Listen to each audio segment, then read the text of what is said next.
Hola, ¿qué tal a todos? Es un gusto tenerlos nuevamente en una nueva emisión de La Pipa al Aire. Hoy quiero agradecer la invitación que me hace este espacio para moderar un panel bien interesante que busca compartir con ustedes y dialogar entre nosotros acerca de la ruralidad en el municipio de Ibagué. Un tema que no es usual que nosotros abordemos y que, dada la cotidianidad y dada la misma rutina que nos absorbe la urbe, la gran ciudad, pues hace que de alguna manera nosotros no volquemos nuestra mirada hacia el sector rural de nuestras ciudades, hacia el sector rural de nuestra capital musical. Agradezco entonces la invitación al equipo de lapipa.co por permitirme este espacio para moderar y para interlocutar con nuestros invitados del día. Yo quiero entonces agradecer la presencia de ellos y empezar por presentárselos a ustedes, nuestros cibernautas, nuestros televidentes. Es un gusto entonces tener aquí en este programa al secretario de Agricultura, de Desarrollo Rural del municipio de Ibagué, el doctor César Picón. César, bienvenido a este espacio de La Pipa al Aire. Juan Guillermo, muchas gracias por la invitación y estamos aquí muy atentos al debate. En ese mismo orden quiero presentar a el profesor de la Universidad del Tolima, Alexander Rivillas. Alexander, muchas gracias por su presencia aquí en este espacio. Gracias, Juan Guillermo, por tu invitación. Y tenemos también el gusto de tener a uno de los líderes campesinos de la ciudad, a un productor orgánico, así me hizo hincapié de que hiciéramos la presentación. Don Germán Ávila, es usted muy bienvenido a este espacio de La Pipa al Aire. A ustedes muchas gracias por la invitación y la oportunidad que me da en este día. Bueno, vale, gracias. Damos inicio entonces así a este pequeño panel y quiero arrancar preguntándole al secretario,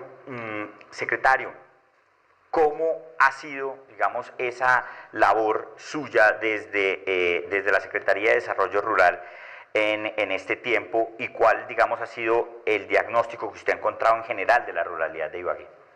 Bueno, lo primero que hay que acotar es que Ibagué tiene una gran zona rural. En extensión, la zona rural abarca el 97.5% de las 140.000 hectáreas que tiene el municipio de Ibagué y alberga entre 30 y 35.000 habitantes. Por supuesto, los datos esperamos tenerlos pronto del censo. Con el nuevo censo.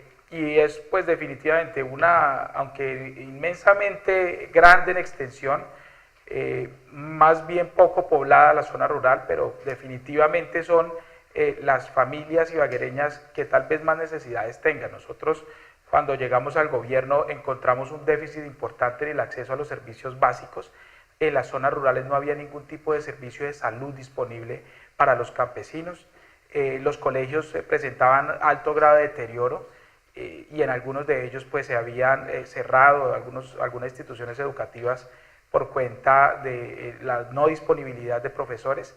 Adicionalmente, pues el problema eterno de la falta de infraestructura, tanto vial como infraestructura productiva, ha sido uno de los asuntos que más nos ha preocupado y que hemos procurado trabajar, así como el apoyo a esos proyectos de asociatividad, todos los esfuerzos que hacen los campesinos por poder hacer más productivos sus terrenos y por poder mejorar la calidad de vida de sus familias. Pues todo eso hace parte de un diagnóstico en palabras muy breves de lo que pudimos encontrar y es en lo que hemos venido trabajando desde la alcaldía de Ibagué. Alexander, este es un fenómeno que pareciera se repitiera en todo el país, una desolación, una desocupación de nuestra zona rural, de nuestra ruralidad. ¿Cómo entender un poco, digamos, a partir de estos factores que nos describe el secretario, que nos describe el doctor Picón, en Colombia y en la ciudad de Ibagué? Sí, o sea, en términos generales en Colombia la asistencia técnica es un desastre. Es decir, en el último censo del Ministerio de Agricultura es claro que buena parte de la región rural o de las regiones rurales del país están absolutamente desasistidas. Los programas son completamente precarios, no se enfocan en realidad en proyectos productivos pertinentes. El tema de la agricultura orgánica, que es muy importante, tiene un gran lío que es mundial, y es que el mercadeo implica unos nichos de mercado muy especializados de altos ingresos, y la población, sobre todo clase media y clases populares, no pueden acceder a él. Eso pasa en todo el mundo además.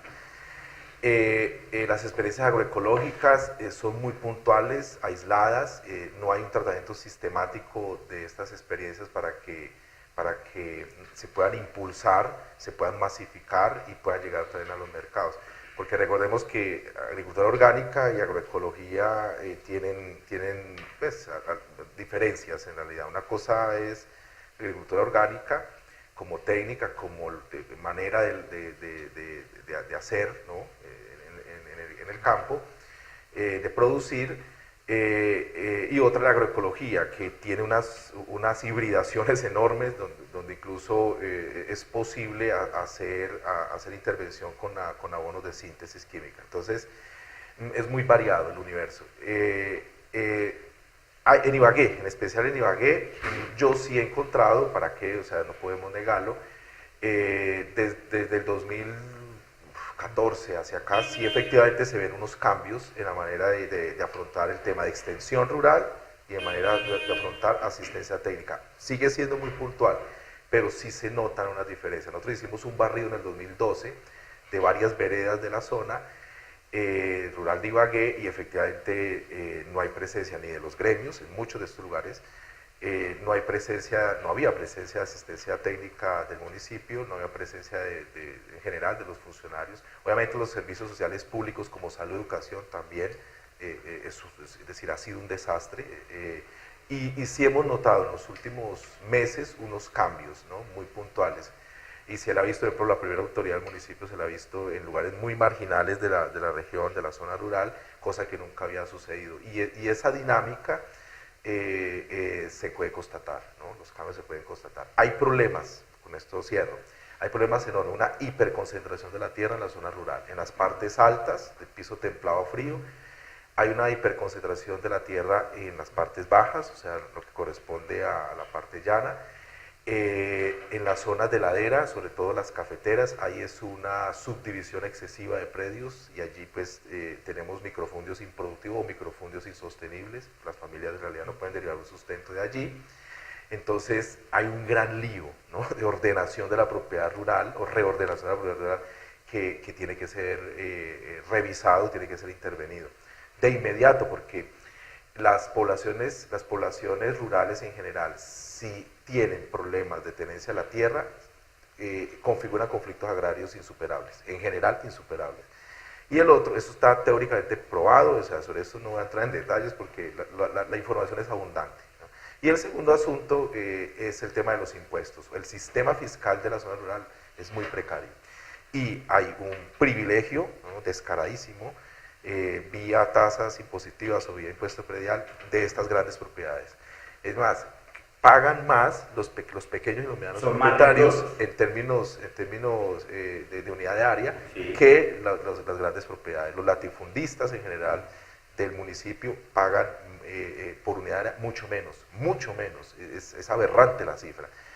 Voy a ponerles una cifra de 2012. Yendo hacia San Isidro, nosotros detectamos avalúos de 20.000 pesos la hectárea, avalúos catastrales, y el predial era ridículo el pago. Entonces, eso hace que sea imposible devolverle, a través del sistema fiscal rural, devolverle los recursos de los ricos a la población más vulnerable. Sobre todo a la inversión en la ruralidad. Están absorbiendo toda la valorización rural, sobre todo de las haciendas perurbanas, sí, están absorbiendo toda la valorización, que es esfuerzo de la sociedad ibaguereña y en general del Estado.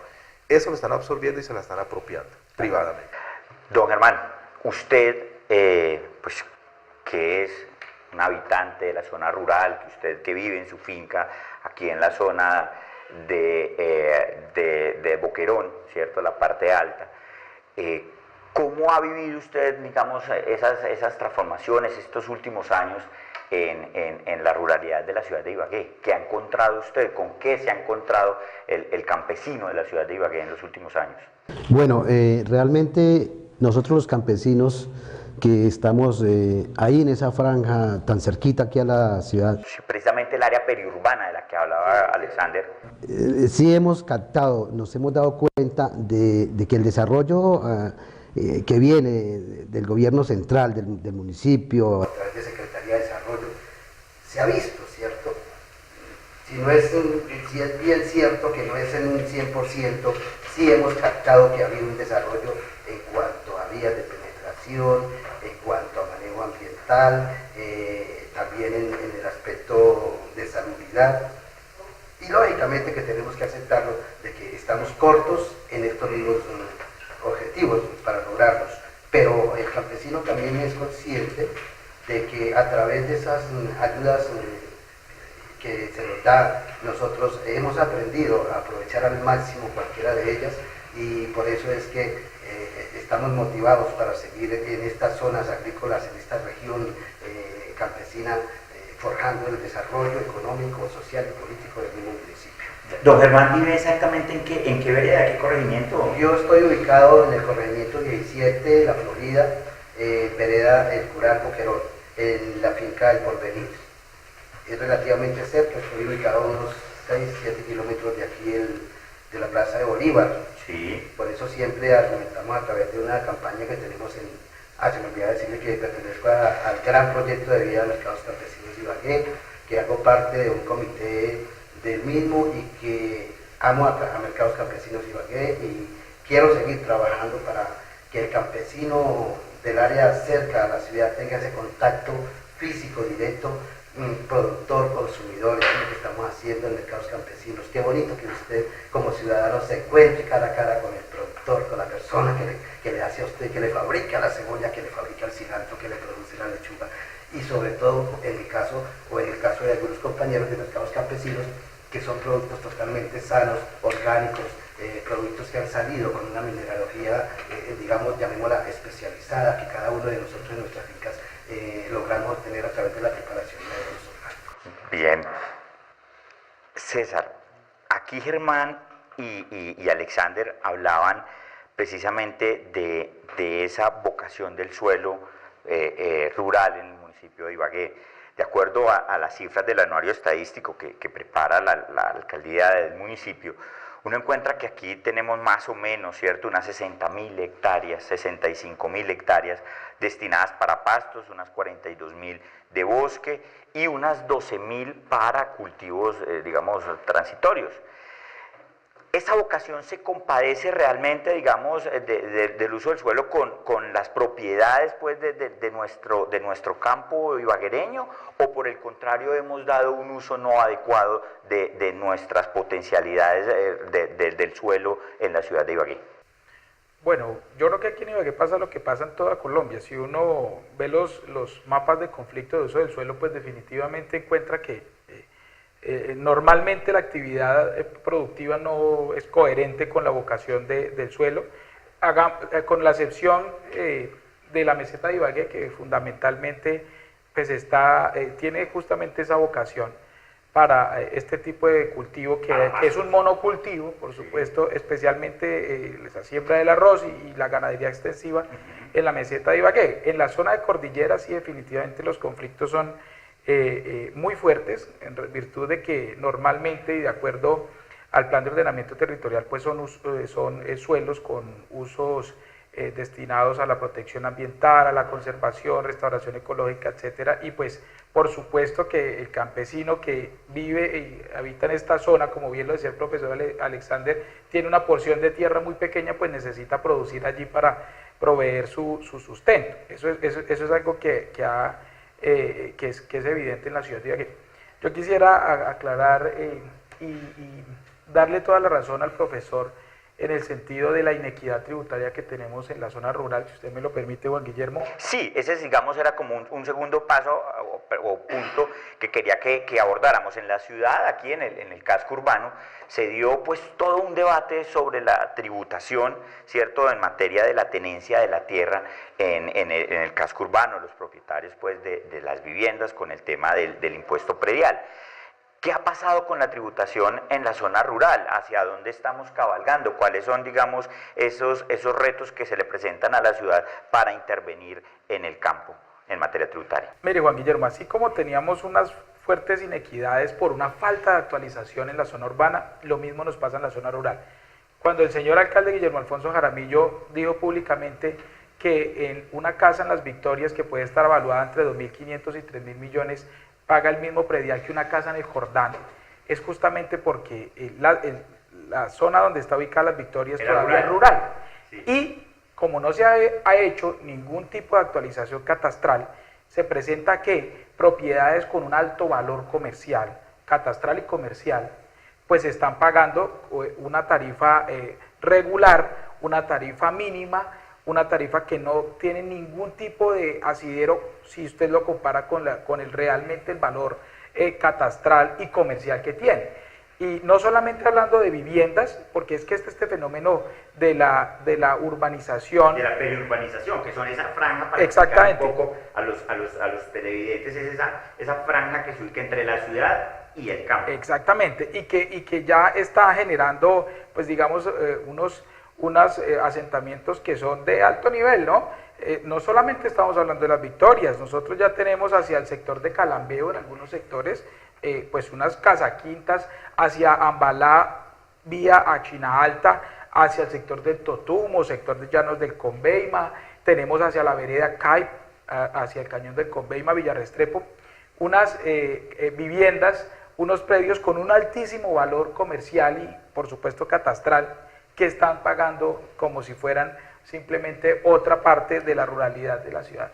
Entonces, eso es un tema que ya está listo para ser corregido. En el año 2017-2018 se hizo la actualización catastral urbana y en el año 2019 se va a hacer la actualización catastral rural. De ahí esperamos entonces que se pueda corregir esa dificultad que se viene presentando, que podamos justamente percibir los impuestos de quienes pueden pagarlos y de esta manera redistribuirlos justamente en quienes más lo necesitan. En este caso, las zonas cordilleranas, zonas donde se requieren mayores inversiones, pues esperamos que ahí haya una fuente importante de recursos. Alexander, entonces, cabría entonces preguntarnos, ¿cierto? Ojalá quede bien hecho ese estudio catastral, ¿no? Porque pues en la ciudad hubo algunos líos por la falta de idoneidad, digamos, en el equipo encargado del tema. Sabemos que es el IGAC, ¿no? El encargado de hacer la actualización catastral urbana, pero también el catastro rural. Sí, efectivamente eso fue un desastre. Es decir, recuerde que el monopolio de la formación y de la actualización catastral lo tiene el IGAC, es decir, no existen competencias de distintas empresas, eso, algún día tendrá que producirse esa situación, pero por ahora el IGAC es quien hace ese tipo de estudios, produce la resolución y luego tiene que aplicarse a tesorería, bueno, a la facturación a través de las tarifas vigentes. Entonces, yo considero que problemas del IGAC, el IGAC está politizado, efectivamente, es decir, la estructura antigua que tenía el IGAC, que tenía, por supuesto, un concurso público de méritos, unos filtros muy técnicos que se hacían desde Bogotá, ese tipo de gestión del personal ya no lo tiene, se perdió, y ahí están las consecuencias, personal no capacitado, personal incluso con problemas de intereses allí, involucrados politizados que estuvieron participando de esta tarea. Esta tarea debe hacerse de manera muy aséptica, de manera muy técnica, es decir, la responsabilidad de hacer estos levantamientos son absolutamente importantes para la ciudad y en general para el patrimonio de la ciudad y del municipio, para el patrimonio público. Que corrijan, o sea, la instrucción que cualquiera daría es que corrijan y que para la experiencia de la zona rural, por favor, que eso jamás vuelva a pasar, que la interventoría técnica de parte de la alcaldía se haga de manera mucho más consistente, mucho más seria, mucho más detallada, eso cuesta, pero es mejor hacerlo, y que por su parte el IGAC también se comprometa a hacer un trabajo muy serio, un levantamiento catastral mucho más riguroso, mucho más técnico, porque efectivamente, y cuando salga ese catastro rural, los propietarios de grandes extensiones efectivamente van a ver que los avalúos catastrales van a aumentar de manera ostensible y por supuesto si las tarifas vigentes pues se aplican a estos avalúos pues van a incrementar el impuesto predial, cosa que a mí me gustaría. Yo aquí quiero decir, a mí me gustaría que aumentara la liquidación de ese impuesto para toda la gran propiedad de Ibagué, porque es absolutamente inaceptable lo que está sucediendo. Es decir, el municipio debe aceptar de que en una sociedad política cualquiera, la gente que tiene mayores recursos deben ayudar a subsidiar los programas sociales de las clases medias y las clases populares, o si no es insostenible el funcionamiento de una sociedad política, tienen que entenderlo. Y ahora quiero tocar rápidamente el tema de las vocaciones productivas de la zona rural. Pero Alexander, sí, quiero preguntarle a Germán, que aquí el secretario nos hace un anuncio que en el 2019 arranca este proceso de actualización catastral. ¿Cómo está, digamos, en el campesino de la ciudad de Ibagué su nivel de conciencia tributaria? Es decir, ¿cuál es esa cultura que hay en el campesino de tributar por la tenencia de la tierra, por ser propietario? ¿Existe, digamos, alguna claridad al respecto en el campesinado o existe alguna cultura de tributación en el campesinado? ¿O por el contrario, la administración municipal tendrá también que avanzar en unos procesos de pedagogía y de decirle al campesino, mire, sus impuestos van a ser utilizados para inversión en la misma ruralidad de la ciudad? Sí, efectivamente. Yo pienso que nosotros los campesinos no tenemos bien claro ese concepto y realmente un alto porcentaje de campesinos aquí en el municipio necesitamos, como dice usted mismo, esa aclaración y esa cultura para saber tener claro exactamente que un compañero del campo tenga 2 hectáreas y esté pagando un impuesto predial súper elevado, ¿cierto? Y que el vecino tenga, no un latifundio, pero sí una finca de 100 hectáreas, sí, y pague casi lo que está pagando el pequeño. Entonces es una injustificación y hay algo que el municipio mismo debe culturizar al campesino y decirle también, mire, es que lo que usted va a pagar por el impuesto predial va a ser reutilizado aquí en la misma zona, en la vereda, en el corregimiento. Qué importante que uno como campesino sienta de verdad que lo que va a ese tributo que va a dejar aquí en la administración se vuelva en obras, se vuelva en desarrollo para la misma zona. Se ha invertido allí mismo en la zona. Porque cuando el campesino vea y mire esto, que debe ser así, porque ustedes lo saben perfectamente que sin campo no hay ciudad. Y nosotros muy amablemente y comedidamente estamos sacando adelante una producción para la gente de la ciudad, para aquí, para nuestro congénere, que sabemos que diariamente necesita de sus alimentos. Y el esfuerzo que hacemos los campesinos es enorme, es grande. Cuando hablábamos anteriormente del posible y la facilidad de acceso en cuanto a vías, a veces uno dice, no puedo sacar toda mi producción. Y hay campesinos que en este momento sacan únicamente lo mejor y la parte segunda o la tercera se va quedando. Entonces, si nosotros como campesinos podemos contar con esa manejo ideal de esos impuestos prediales, qué importante, sería maravilloso. Bueno, al volver entonces tendremos las respuestas que el secretario de Agricultura, de Desarrollo Rural del municipio de Ibagué nos dará sobre precisamente un tema y un anuncio que nos trajo aquí entonces el secretario a todos los televidentes de La Pipa al Aire. Ya regresamos.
El alcalde Guillermo Alfonso Jaramillo entregó las obras de la primera fase del acueducto complementario, en las cuales el IVAL y Findeter invirtieron 12.500 millones para instalar 4.7 kilómetros de tubería desde Coello Cocora hasta el inicio de la segunda fase del proyecto. La construcción del acueducto complementario permitirá que Ibagué cuente con 2 fuentes de captación de los ríos Conveima y Cocora. De esta manera, el municipio podrá garantizar agua potable para los próximos 30 años.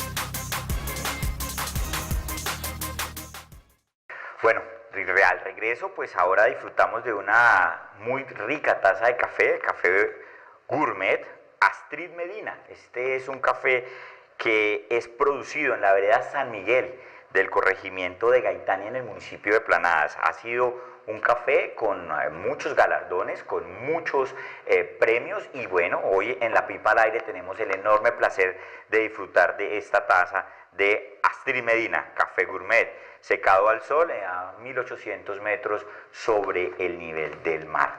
César, habían aquí al cierre unas inquietudes planteadas por parte de Alexander y por parte de don Germán con respecto a este nuevo proceso de tributación que se avecina para la ruralidad en el municipio de Ibagué.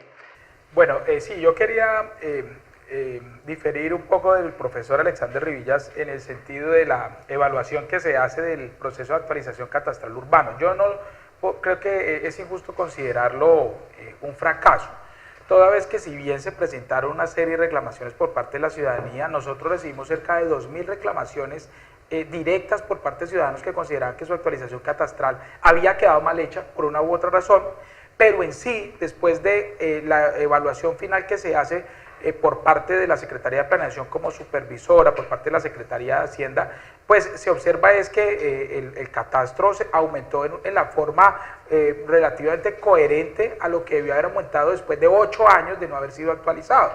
¿Qué es lo que pasa y cuál fue el gran inconformismo? Y por eso el cacerolazo y por eso todo el proceso de resistencia que hubo por parte de la ciudadanía.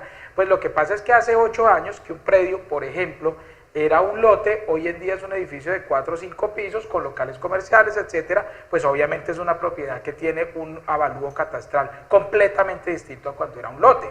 Y que se aumentó 4 o 5 veces su valor, pues claro que sí, en virtud de que su valor comercial cambió completamente y el uso que se le está dando a ese predio pues tiene unas condiciones muy distintas. Entonces yo considero que en este momento ese asunto quedó resuelto, quedó claro que hay una actualización catastral que finalmente se corrigieron algunos errores que se presentaron y en este momento es la base para empezar a hacer el cobro del predial actualizado a partir del año 2019, que recordemos que lleva unos alivios para que pues no ese totazo, ese golpe de aumento del valor comercial y catastral en este caso, pues no se va a sentir tanto, especialmente por las clases, los estratos más bajos.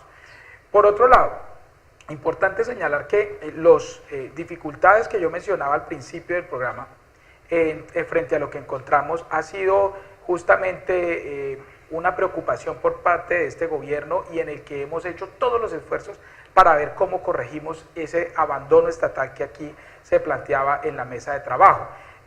Y hay que señalar una cosa, una condición sine qua non es que ahora estemos en paz, que no tengamos la dificultad de tener grupos armados ilegales en las zonas rurales y que eso, por supuesto, que por mucho tiempo dificultó la posibilidad de que se hicieran este tipo de inversiones.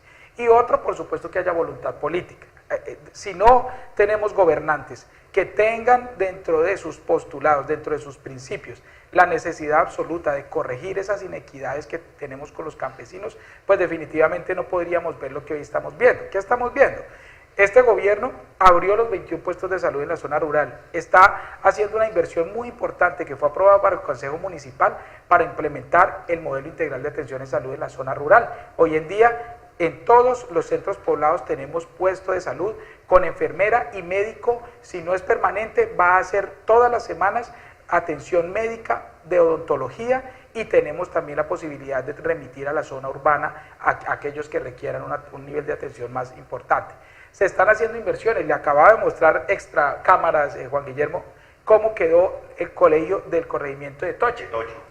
Un centro poblado que lo transformamos completamente, y hoy en día se está haciendo una fuerte inversión no solamente allá, sino en los demás colegios y escuelas en la zona rural de Ibagué, porque consideramos que los niños requieren un servicio educativo digno, que no difiera del que tiene en la zona urbana. Y otra cosa muy importante es una política de créditos que nos ha permitido romper esa barrera de acceso al crédito por parte de los campesinos. El municipio, con recursos del municipio, está fiando a la deuda del campesino a través de un convenio con el Banco Agrario. Y por otro lado, con recursos del municipio le estamos dando incentivo a la capitalización rural para que ellos puedan hacer sus proyectos productivos. ¿Qué es incentivo a la capitalización rural? Regalarle el 20% del valor de la deuda al campesino para que cuando la tenga que pagar, por supuesto lo pueda hacer con mayor facilidad. En este momento, después de un año de implementación de esa política de créditos agropecuarios, que quiero decirle, Juan Guillermo, que en este momento está postulada al Premio Nacional de Alta Gerencia, hemos podido entregar más de 6.800 millones de pesos en créditos a pequeños productores. Hemos beneficiado más de 550 familias, y con esa plata se ha podido implementar más de 600 nuevas hectáreas de cultivos, especialmente cultivos frutícolas, y cerca de 100 proyectos de infraestructura productiva, invernaderos, bodegas, sistemas de riego. Adicionalmente, y ya con esto termino, la gran inversión en infraestructura vial en la zona rural. No se había visto en el pasado que hubieran gobiernos que construyeran puentes vehiculares en la zona rural. Eso pareciera que fuera exclusivo en la zona urbana. Nosotros estamos en este momento haciendo 4 puentes vehiculares en zona rural, todos en veredas, para conectar corregimientos, conectar economías. Inclusive uno de esos puentes nos va a comunicar con el municipio de Anzoátegui por la vereda China Alta, y eso va a permitir un importante flujo. Estamos pavimentando centros poblados, cosa que tampoco se había hecho. Estamos construyendo placahuella, obras de arte para mejorar las vías. Estamos construyendo acueductos. En este momento vamos a entregar el 15 de diciembre el acueducto de Llanos de Conveima, agua potable para más de 600 familias, optimizando muchos otros acueductos, también solucionando ese problema, ¿no?, de suministro y de abastecimiento de agua en las zonas rurales. Es decir, una gran inversión que busca corregir esas inequidades del pasado. Digamos que a partir de esta importante inversión social, ¿cierto?, incluso de capital, que se viene realizando y que nos comparte aquí César, podría entonces uno preguntarse, el paso a seguir es entonces ¿qué estamos produciendo? ¿Cierto? Pues hay una importante capitalización del campo, del campesino, hay una importante formación, digamos, de toda esta inversión social, pero ¿estamos produciendo? ¿Qué estamos produciendo, César? Sí. No, pues es decir, varios puntos.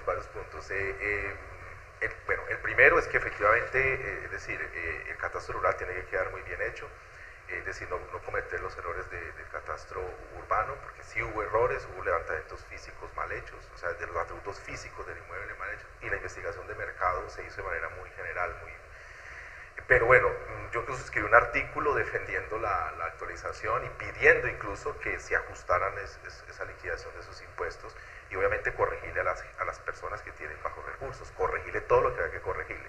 Ese espectáculo de las movilizaciones es pura demagogia, eso no tenía ningún sentido. Los debates, ¿no?, que han habido en el Congreso, que para suspender y congelar el impuesto predial, nada más demagógico. Es una argucia típica de las regiones de Colombia, y es encubrir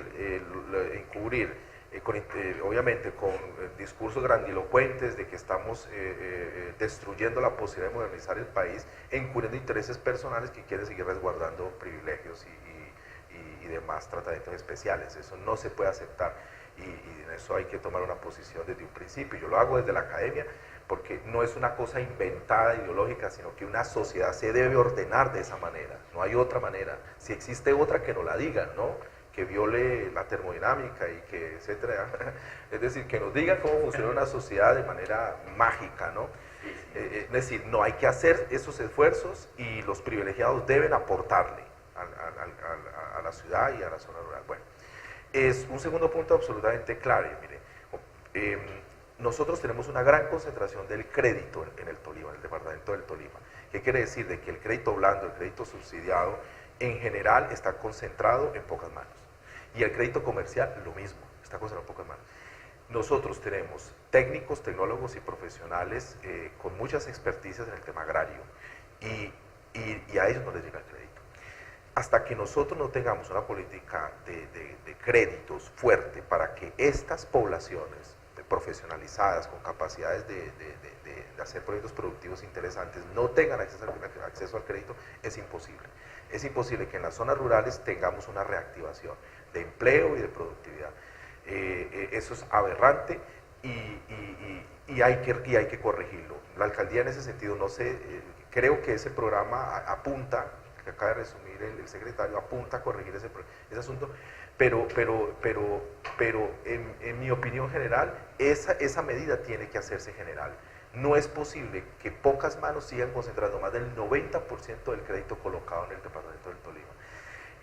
Y eso tiene que revertirse, Si no se hace, no hay forma de generar empleo. Y un tercer punto, el ordenamiento de la producción. Miren, en la zona rural, no solamente en la parte de ladera, en la parte también de llanura, nosotros tenemos una ausencia total de una microzonificación del suelo. ¿Qué quiere decir eso? De que se debe hacer una investigación de fondo para poder establecer los usos permitidos, los usos prohibidos de manera muy detallada a nivel predial. Eso debe hacerse. En concertación con los campesinos. Eso no se puede hacer desde un escritorio, debe ser a través de cartografía social, intercambiando experiencias, apropiándose de tecnologías tradicionales o ancestrales, poniéndolas allí sobre el plan y haciendo... Alexander, ¿en qué momento hacer esa cartografía social para ese proceso? Desde un principio tiene que hacerse. La microzonificación no existe y eso es una deuda del plan de ordenamiento territorial. Tal como existe en la zona urbana, debe hacerse en la zona rural. Miren, las cifras son escandalosas, ahora no las recuerdo, pero el nivel de sedimentación de nuestras laderas, nuestras montañas, es altísimo por malas prácticas de trabajo, de laboreo en el campo.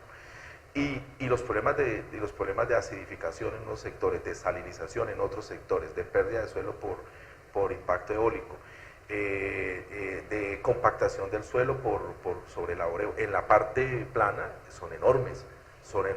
El consumo irracional del agua, las concesiones sobre las fuentes que tenemos, el desperdicio que hay en muchos lotes de arroz es enorme, es absurdo, es irracional, eso no se puede aceptar. Incluso aquí estamos invirtiendo los usos del agua, ¿no? Se está priorizando el agua en sectores que en realidad deberían tener otro tipo. Por ejemplo, el acuífero, se debe explotar el acuífero de Ibagué porque el acuífero tiene recarga por la estructura, por la geología de las rocas sedimentarias. Entonces, es decir, que no se agota. Y no se usa. Y no se está usando.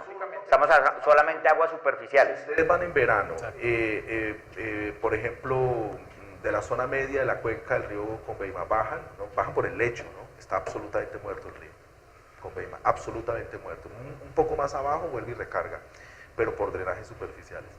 Eso es inaceptable, es decir, el manejo del agua en la ciudad es inaceptable y se está priorizando en realidad un sector que debería tener otro tipo de explotaciones como el acuífero. Don Germán, aquí César nos plantea una inversión importante en la ruralidad de la ciudad. Alexander plantea unas, digamos, fallas al momento de cultivar, ¿cierto?, en la zona rural. Usted, que es el que vive allí, ¿qué se encuentra? ¿Usted ha podido advertir esta inversión? Digamos, ¿es lo suficientemente amplia? ¿Es efectivamente conveniente, pertinente esa inversión en la ruralidad? ¿O por el contrario, nos vamos a ver abocados pues, a ver unos puentes en donde no se necesitaban, por ejemplo? No, yo creo que nosotros los campesinos productores, de verdad que sí necesitamos un poco más de ayuda, porque uno se queda corto ante las necesidades que la familia campesina cuando trabaja ahí en su chagra, en su pequeña finca, casi siempre mantenemos, como se dice popularmente, asando y comiendo. A pesar de que hay una producción excelente en cada finca y se tiene lo necesario para el autoconsumo, hay mucho compromiso por delante y Yo quiero tomar algo que dijo el profesor Rivillas, es con relación a que esas fuentes de capital que pueden ser reinvertidas sean aprovechables sobre todo para el relevo generacional, porque ahora un muchacho de campo no tiene condiciones. ¿Se nos envejeció el campo? ¿El campesino? Sí, el campo está, yo diría que con un 80% de tercera edad. Entonces, para mí ese 20% hay que cuidarlo mucho, hay que favorecerlo y hay que inyectarle unos auxilios realmente en el aspecto educativo, en salubridad y en desarrollo general del campo, porque si no el campo colombiano en general se va a tornar muy oscuro el ambiente. ¿Cómo es que un muchacho que quiere estar en el campo de pronto no encuentra la posibilidad de hacer empresa, de montar su empresa en su finca? El campesino ahora tiene que estar alerta y pensar que una pequeña finca puede ser también una pequeña microempresa y que hay que aprovechar esos recursos que a través de las fuentes gubernamentales nosotros tenemos mucho derecho sobre eso, porque de verdad hay que decirlo, el gobierno colombiano nos debe muchísimo a los campesinos. Ok. César, enormes retos a futuro para la ruralidad en la ciudad de Ibagué. Uno de ellos el cambio climático. Ya Alexander aquí nos planteaba, no estamos haciendo uso eficiente del agua, tenemos una riqueza hídrica en la ciudad que hay que protegerla, pero también hay que saberla utilizar. ¿Cuáles son esos retos también en materia ambiental para hacer de Ibagué una ciudad también sostenible en su producción agrícola? Bueno, Ibagué tiene la fortuna de ser inmensamente rica en agua, en su zona rural, y por supuesto también atraviesa la zona urbana. Yo sí concuerdo con el profesor en el sentido de que hay un muy bajo uso del acuífero de Ibagué, hay algunas muy pocas. ¿Es muy costoso? Sí, en parte sí es costoso, pero también ante la posibilidad de tener concesiones de aguas superficiales, pues no hay la necesidad de acudir a un costo superior para poder extraer esa agua, pero efectivamente sí creo que, y ya se hace en algunas zonas en otros departamentos, como por ejemplo en Córdoba, y en zonas sin agua, como de algunas regiones de España, pues justamente la agricultura se hace es con base en aguas subterráneas. Volver a los aljibes. Y exactamente, y aquí en la meseta de Ibagué yo conozco algunos pozos profundos que se tienen, los utilizan en casos extremos, ¿sí? Porque normalmente se prefiere utilizar las aguas superficiales. Pero bien, volviendo a su pregunta, hay unos temas muy importantes y creo que también es muy importante mencionarlo. Lo primero es seguir luchando contra la deforestación. En la zona rural sigue habiendo una especie de anarquía en el sentido de la protección de los bosques. Hay algunas, o diría yo muchas familias que son como don Germán, sumamente conscientes, apasionadas, amorosas por lo que tienen, por los recursos naturales, es decir, con la mayoría no hay problemas. Pero también tenemos casos, claro, en los que hay realmente un uso indiscriminado de los recursos. Desafortunadamente hemos visto unas grandes deforestaciones en algunas zonas. Rompiendo esa frontera agrícola que hay en la ciudad, César, y aumentándola. Sí, aumentándola, por ejemplo, destruyendo bosques primarios, bosques que son definitivos para poder garantizar y proteger las estrellas hídricas, y desafortunadamente pues en eso, reitero, ha habido como una anarquía porque el control tampoco por parte de Cortolima no ha sido del todo efectivo. O sea, nunca escuchamos, mire, aquí hubo una sanción y hubo una captura, por ejemplo, por tala indiscriminada, por unas hectáreas de deforestación. Eso es un primer tema. Nosotros estamos invirtiendo miles de millones de pesos en compra de predios en la cuenca alta del río Conveima, con el propósito de poder que esos propietarios salgan de la zona o se dediquen a otra actividad, pero que los predios queden a nombre del municipio para poder hacer una restauración ecológica y garantizar el agua de los ibaguereños. Un segundo reto muy importante que nosotros nos encontramos cuando llegamos es que el campo estaba lleno de basura. No había ningún tipo de apuesta para generar una gestión de los residuos sólidos. Y por supuesto que todo ese tipo de esas grandes ya proporciones de basura que encontrábamos, todas van a dar a los afluentes hídricos, pues está generando problemas ambientales.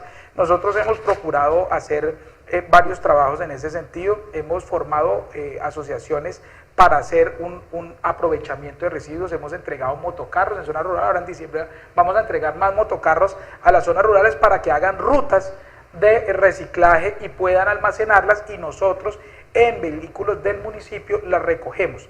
Pero también con Interaseo hemos hecho enlace para que, por ejemplo, en San Juan de la China no conocían lo que era un carro recolector de basura.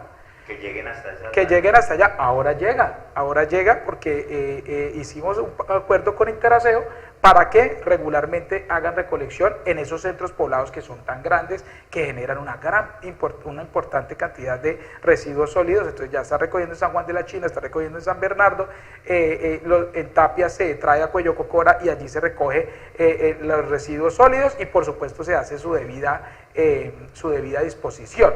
Alexander, yo, digamos, encuentro que en efecto, pues hay una apuesta importante por parte de la administración, pues para fortalecer nuestra ruralidad.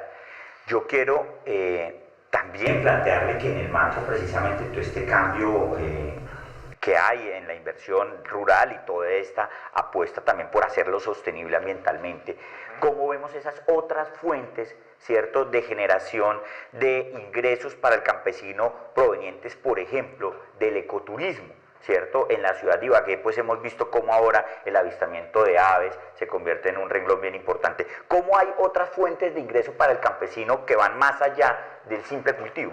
Sí, es decir, no, Ibagué tiene oportunidades enormes en el tema del turismo, pues turismo ordinario hasta turismo de carácter científico, con avistamientos. Ibagué es privilegiada, es decir, los estudios de Parra y otros dan más de 700 especies de ave entre Ibagué y Cajamarca, y eso es importantísimo, o sea, es casi la mitad de las especies de Colombia. Entonces tenemos allí un potencial enorme que se debe explotar. Obviamente falta organizaciones, ¿no?, privadas, públicas, que den soporte, le den infraestructura al proceso del turismo. Eso solo no se hace, ¿no?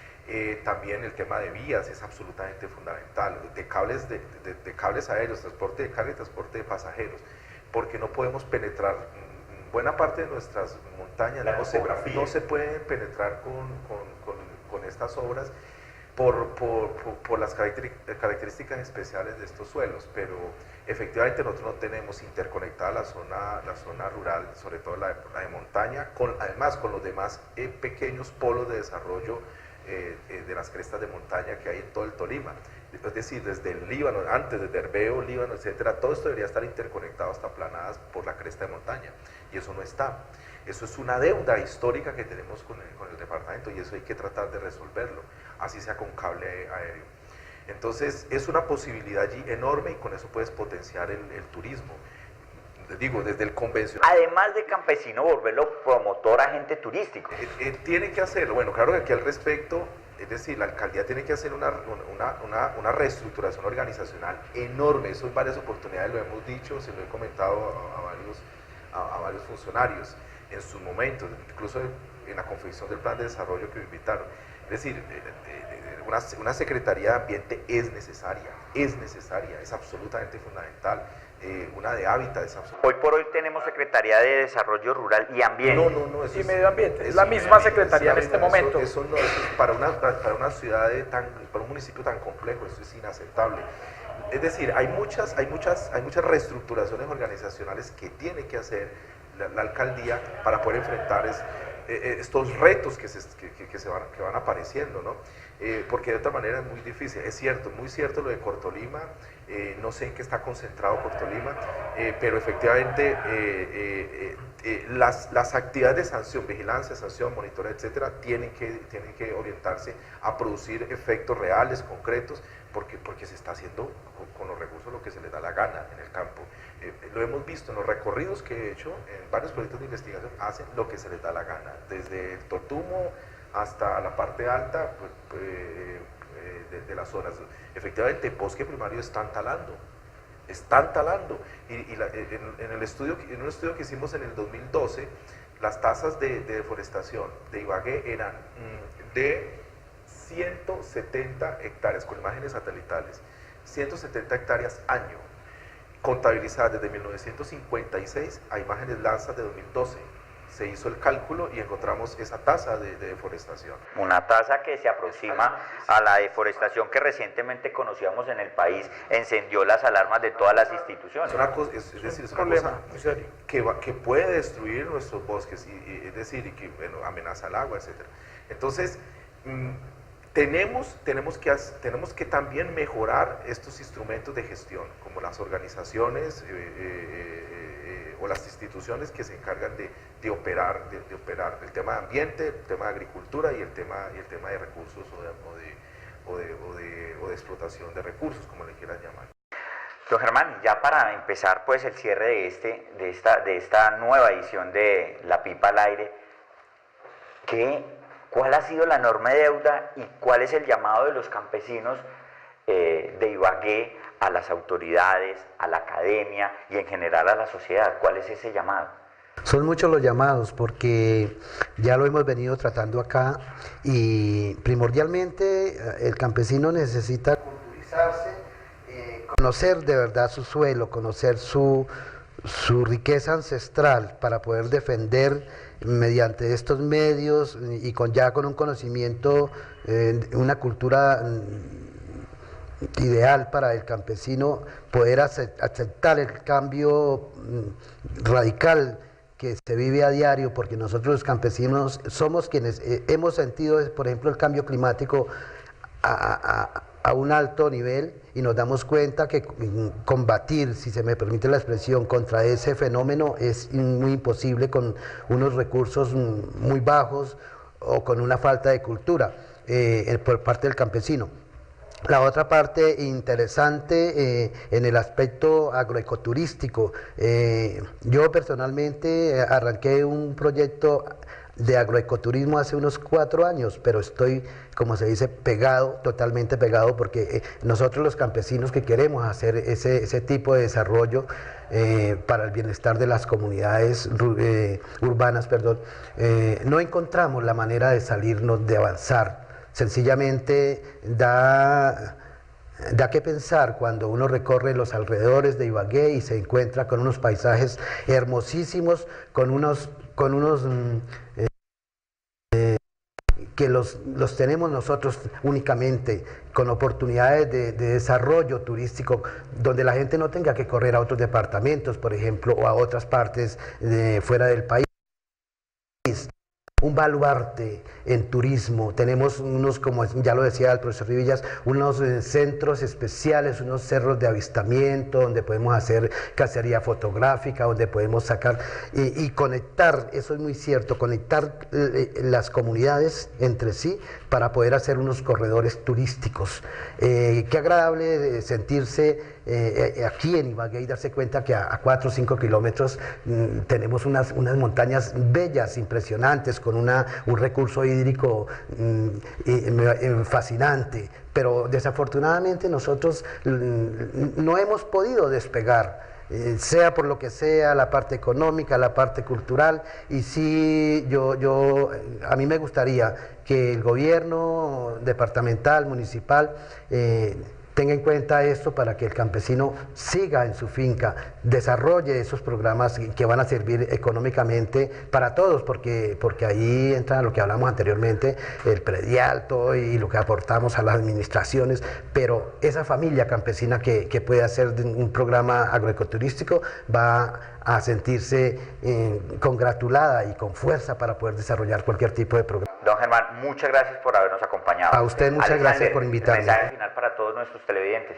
Gracias, pues la ciudadanía y el campesinado de Ibagué, pues a comprometerse, ¿Y la academia? Bueno, por supuesto, tenemos una gran obligación con la región y aportar con lo poco que podemos aportarles al campesinado, tecnologías básicas, instrumentos de diagnóstico, es decir, hay muchas maneras de contribuirle al campo y bueno, la universidad trata de hacerlo a diario, ¿no? Claro que sí. La Universidad del Tolima. La Universidad del Tolima. Gracias, Alexander, por estar aquí. César, es un gusto haber compartido este espacio contigo, conocer qué está haciendo la ciudad en materia de inversión y de desarrollo rural y pues el mensaje final para despedirnos. Bueno, muchas gracias por la invitación a los panelistas que nos acompañaron. Felicitaciones a la PIPA por ese trabajo serio, coherente, independiente y muy responsable que están haciendo. Era necesario este tipo de informativos que nos hagan reflexionar sobre los problemas más importantes que tenemos en la búsqueda de las soluciones, y decirles que el gobierno por Ibagué con todo el corazón va a seguir trabajando hasta el último día con ese compromiso que hemos demostrado por las familias campesinas de Ibagué. Bueno, la pipa se lee, se escucha y ahora se ve. Muchas gracias a la invitación, de verdad, a la pipa al aire por este espacio, y entonces ha sido un gusto. Los invitamos a ver este programa a través de las redes sociales de lapipa.co, en Facebook, en YouTube y en la página oficial www.lapipa.co. Muchas gracias a ustedes por acompañarnos.